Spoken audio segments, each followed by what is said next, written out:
dichotomy between Brian and Giovanni because they're Giovanni's essentially playing or pretending to be this guy that he's not, and then just as actors themselves, how they kind of play off of each other.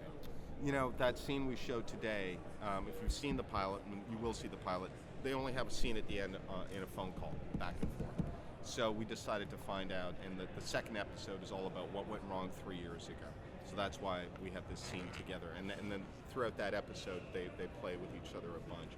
And as Giovanni said, the opportunity to play with Brian, to act with him, was a big drawing card. And then from your perspective as a showrunner? Well, as a showrunner, it's just when you've got that kind of talent, it makes the writing not so much easier. In fact, it sort of sets the bar higher because you really want to give these guys great stuff to do. But it also gives you great confidence that you know that you can write just about anything or work it out with them. If they say, I don't think the scene's working or whatever, how about this, how about that, that you've got a better shot at getting something great. We were all very blessed, those of us who worked on Justified, and there's 4 of us on Sneaky Pete, to work with an amazing cast.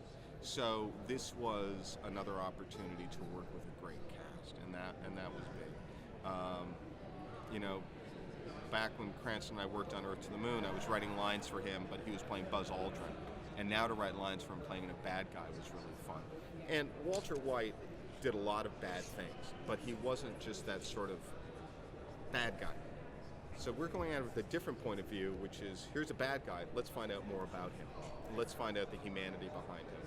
He didn't just wake up one day and say, I want to twirl my mustache and be a bad guy. So it was fun to explore that character. And then just Giovanni's character is someone who's, the way Cranston put it when he pitched me the show, he said there are things that you do if you grow up in a rough situation that you'll do in order to survive, and that's completely understandable and excusable.